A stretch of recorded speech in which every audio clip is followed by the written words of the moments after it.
Bonjour, bonjour, bonjour. J'espère que la semaine a été. Mes chers frères et sœurs, le chapitre Martinez Zogo continue. Et ça, je vous intitule La guerre des clans.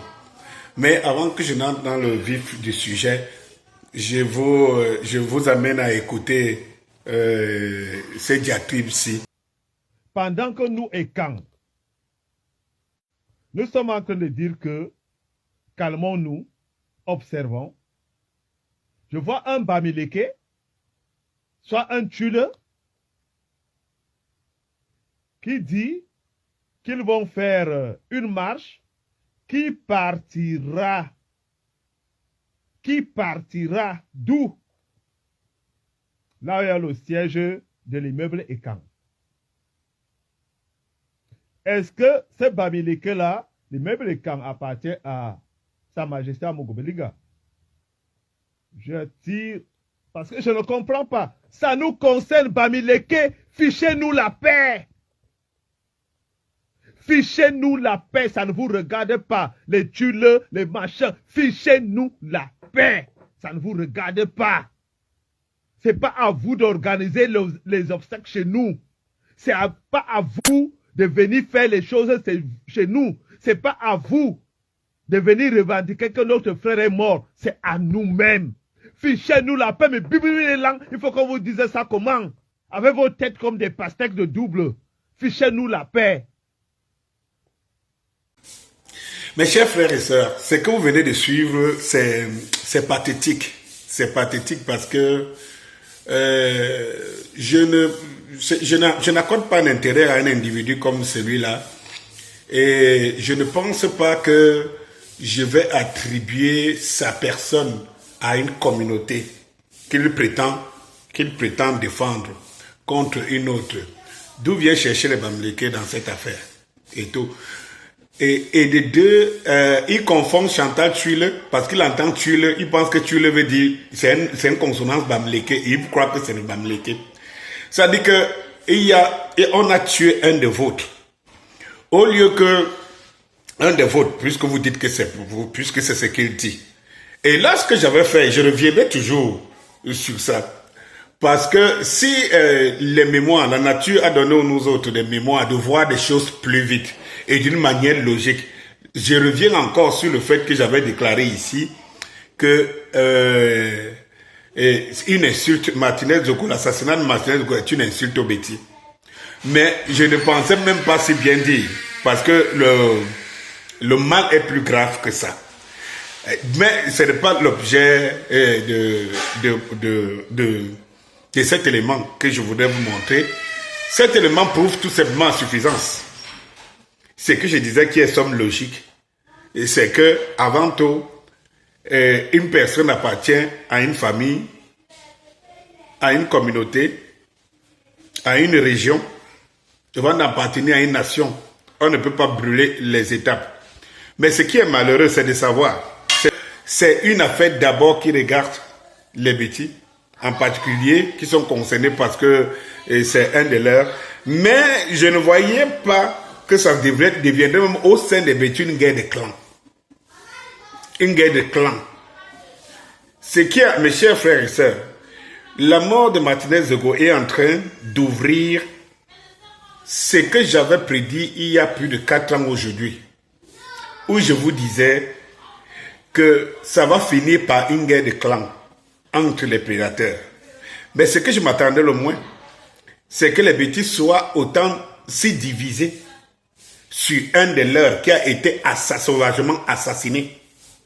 Et il me semble, aujourd'hui qu'on n'est pas en train de mesurer l'ampleur. Cet individu qui parle et qui indexe une autre région de Bamileke veut tout simplement se faire voir.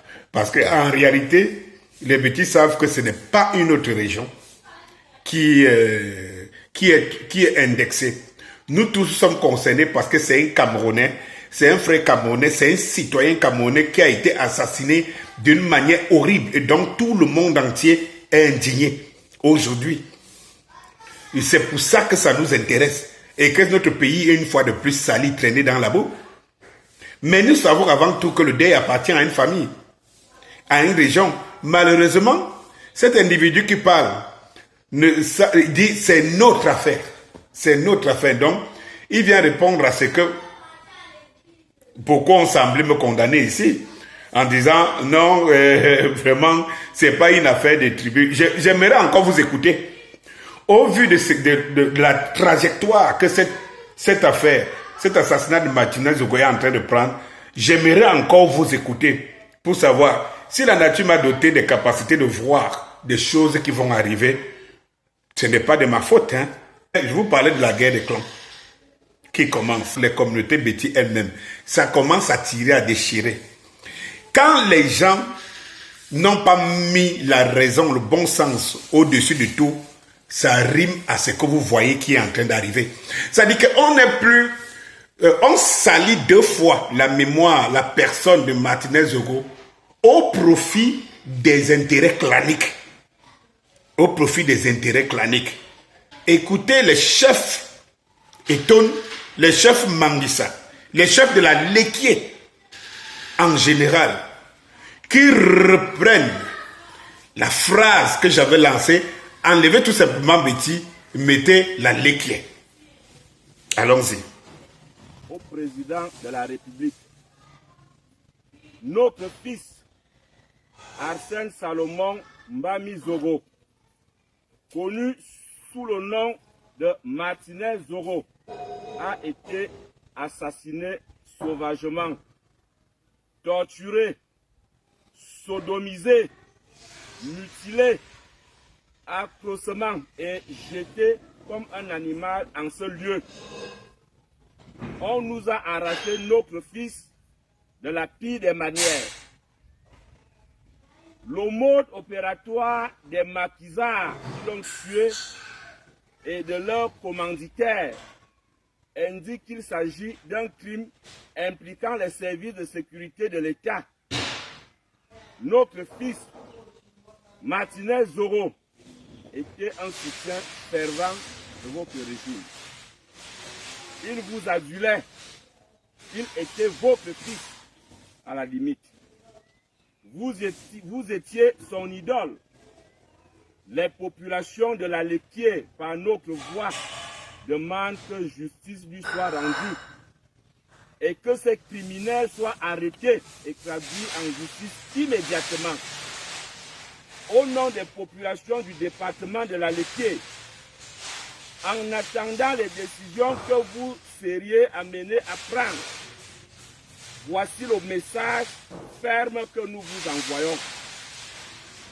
Vu l'ampleur de la traque que nous avons subie, vu l'humiliation que nous avons endurée, vu le défi qui a été lancé aux Eton, Mangissa et Bachenga dans leur ensemble, décidons. Le lundi 30 janvier prochain est déclaré Lekié mort. 2. Martinez Zogo est mort pour vous. Ces assassins l'ont fait pourrir. Et nous ne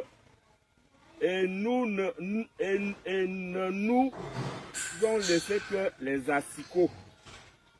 Par conséquent, nous refusons de recevoir ces asticots dans la Lekié et proposons que la dépouille de Martinez Zogo soit acheminée en Vomota et qu'il soit enterré dans le caveau familial du président, ou son père.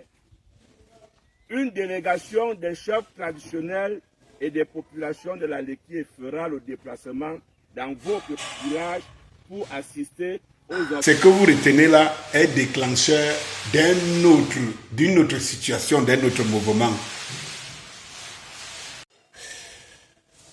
La naissance d'un conflit entre les différents clans du pays organisateur. Si Charles Atebaye ne pouvait encore être vivant pour voir ce qu'il prédisait, ce que nous avons prédit ensemble est en train de se dessiner devant nous.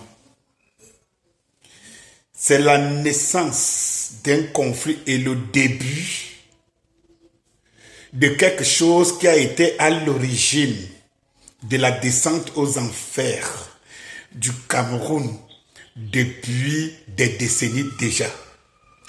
La déconstruction de quelque chose que les prédateurs camerounais avaient construit autour du tribalisme en associant les clans Béti.